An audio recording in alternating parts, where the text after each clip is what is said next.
A sportswear product can look good on paper, but when it gets translated into real life, when it gets made into a sample, when it gets reviewed by the public, it can completely fall flat. It's one thing to design on pen and paper, it's one thing to design digitally, and it's a completely different thing to actually translate that product and to get the sample back and to see the waistband roll, to see the fabric crease, to see the neckline shift. And this is ultimately what makes first time founders completely lose the plot when it comes to the product that they've been working so hard to launch. So, why is that? Why is it that the idea that you had on paper doesn't get translated into real life? What are the things that you need to be looking at in order to avoid this? So that way, when you go to market with your product, it really doesn't fail the test. Well, that's exactly what we're going to be discussing on today's episode. The main reasons that ideas don't get translated correctly from the design phase into the execution phase, and what you can do as a first time or an existing sportswear founder to make sure that that doesn't happen to your product. You can see it, it's clear. It's the fabric that's too shiny. It's the fabric that is too wavy. It's the fabric that doesn't move with the body correctly. It stretches and it folds in weird ways that don't flatter the body. You can just sell a product that hasn't been developed correctly, not on a design phase, but on an execution phase. And for first-time founders, you really cannot afford to go through endless R&D and sample development in order to get those products and iron out those kinks. So that's why on today's episode, we're going to be looking at how to design product so that it actually gets translated correctly into the finished physical version. Without further ado, my name is Shadi. I'm the co-founder and creative director of FittDesign, the world's first sportswear design agency. And over the last 10 years, we've literally helped tens of hundreds, so almost thousands of brands go from an idea to a physical product in under 30 days. So I've learned a thing or two about what are the common mistakes that brands make when translating design into reality. Number one, we have to understand that a sketch actually shows the idea, but the body itself tells the truth. A sketch will show the intention of design. It'll show the shape, the silhouette, the paneling, the different design elements, the branding, where everything goes. But when it comes down to the core factors, the tension, the stretch, the pull, the fabric fold, the way that it sits on the body, the way that it moves with the body, that's where a simple sketch can't do it alone. It doesn't show how the waistband will roll when you sit down. It won't show how the shorts ride up when you start doing your lunges. And that's a challenge because for brands, it simply means that they're waiting to receive the actual physical product to see a lot of those things and to iron out those kinks. This is ultimately why a design can look great on paper, it can feel balanced, but in real life, it can fall flat. If you have a nice curved design on a pair of leggings that flows from the front to the back, you might put it on and you might realize that that curve actually doesn't look as flattering on the body. It makes your hips look way too wide. Or the seam goes over the knees, which is very uncomfortable, where on the sketch, it looked fine, but on wearing it, it just becomes something that's not functional at all. A crop top might look very sharp and might look very flattering flat, but you might notice that the way that it hitches because of the fabric on the sleeves just creates a really weird pull from the front and push from the back that doesn't match the shape of the body. A sports bra might look simple and clean on paper, but when you wear it, it actually bunches up in all the wrong places just because of a mismatch in tension between the straps and the actual holding part of the bust. Number two is that the fabric changes the design once it stretches. So in sportswear, we are designing products that are going to put a high degree of stress and stretch on the fabric. On paper, you see fabric simply as texture, as a blocking pattern, as a finish. But in real life, that becomes a part of the design. The fabric itself starts to fold, it starts to wrinkle, it starts to stretch, it starts to pill, it starts to reflect light in different ways. And that changes everything. Something that looks premium on paper just because of a static environment, when you start to put it through its paces, when you start to lunge in it, when you start to squat in it, and it starts to stretch, becomes more transparent, it starts to pill, it starts to develop dust over time because of how the fabric clings onto dust. That's what can make a fabric look cheap almost immediately. With a sports bra, it can look much more structured. On paper, the fabric can look very smooth, but when you wear it, the fabric doesn't recover well. It looks loose in specific areas on the sides of the bust.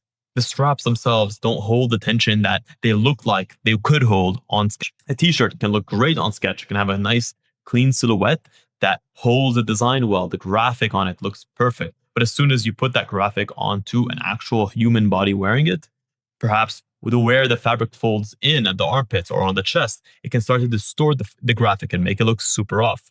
This is essentially why companies look at their products in terms of fabric. Lululemon will have their Nulu fabric. They'll have also their Nulux fabric. Those are similar fabrics, but with different weights, with different final use case intentions, because they understand that a lighter weight fabric is not going to be relevant and perform as well as a fabric that's meant for more heavyweight applications, whether it's the season or whether it's the actual end use of the product. So before approving a finished design, ask yourself regarding the fabric. Ask yourself what happens to the fabric when it stretches. Do I see the elastane through it, which gives it a milky white appearance, which can kind of make the fabric seem a lot more dull? What happens to the fabric after I move? Does it recover well? What happens when the fabric stretches? Does it remain opaque or does it become transparent? Does it show sweat quickly because of the type of fabric I'm using, because of the type of color I'm using? And ultimately, does the fabric support the shape and the fit of the design, not just the person itself? Number three, when designing, we have to understand that movement actually showcases and puts to the forefront weak design decisions. Because a product can look great when it's on a design sketch, but what happens when it's made into a real product and the model starts to move? Sportswear, as we know, is not made for standing still.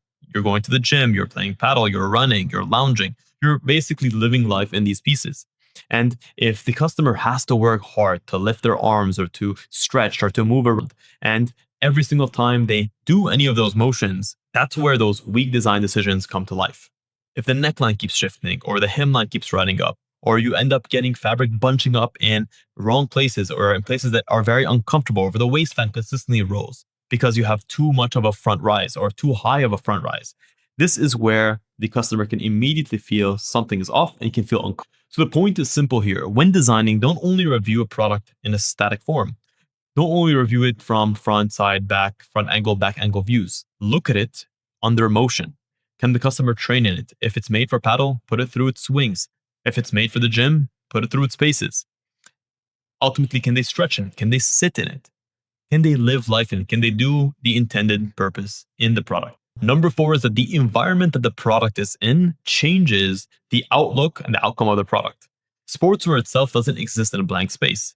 A company that's doing winter sports in the Nordic regions is going to require and demand much more and differently of its product than a brand that's in the Midwest in the US that's specifically going after a running market. If your product exists in different markets and different geographic regions, whether it's the heat, the cold, indoor gyms, outdoor gyms, on the court, in the studios, in the cars, in the locker room, how does the fabric perform? How does the product perform? A t-shirt for indoor training is going to be very different. It's going to perform and going to be required to perform differently than that as a t-shirt for outdoor training.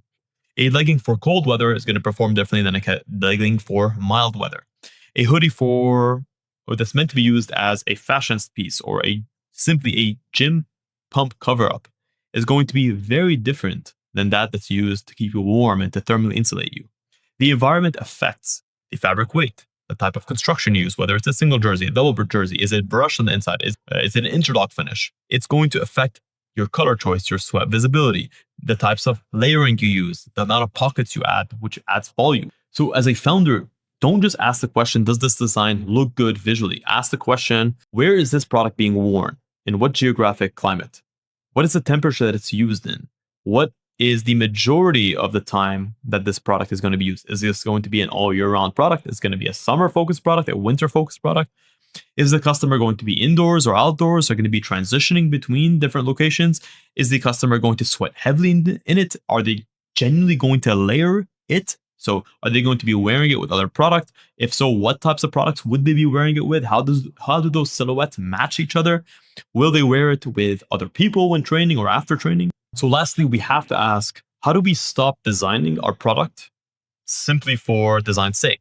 How do we create an innovative design where the design decisions that we take don't only last and look good on paper? Before sampling the product, we need to review our design into 6 layers. First, let's determine what the product's job is. What is the product meant to do for the end user? Second, understand the body placement. Where is this product going to sit? Where are the main points of tension and inflection going to be on that product? Third, understand the fabric behavior. How does the fabric stretch? How does it fold? How does it wrinkle? How does it hold on to sweat? How does it look like when it's been worn a couple times? Fourth, movement. What happens when the customer actually trains, when the customer actually performs the actions that are intended? Is the fabric able to hold up? Does it stretch? Does it rip? Does it recover correctly? Fifth is the environment. Where is that product being worn? Which geographic regions, which climates, and in which scenarios is it consistently being worn? Sixth is the details. Which details actually add value to the product, allow it to do its job better, and which details actually just add more noise and more cost? This is the real review. Don't ask yourself, does this product look good on paper? Because at the end of the day, AI, ChatGPT, any sort of software can create something that looks visually great. But sportswear is never about what looks visually great. It's about what makes you feel great. That's the difference. And that's why you keep going back to some of the top brands that have nailed that experience for customers. So if you guys want to learn how you can build a product that doesn't just only look good on paper, but actually performs well, gets great reviews from customers, gets people talking about it organically, then you can check the link in the description to apply to work with us one-on-one. We can help you go from an idea to a physical product that knocks it out of the park in under 30 days. And we'll get back to you within 5 minutes with a clear production roadmap on how we can make that happen. So check the link in the description to apply to work with us. Guys, and I say this from the very bottom of my heart. Thank you so much for tuning into this episode of Fit Design TV. Until next week's episode, stay awesome.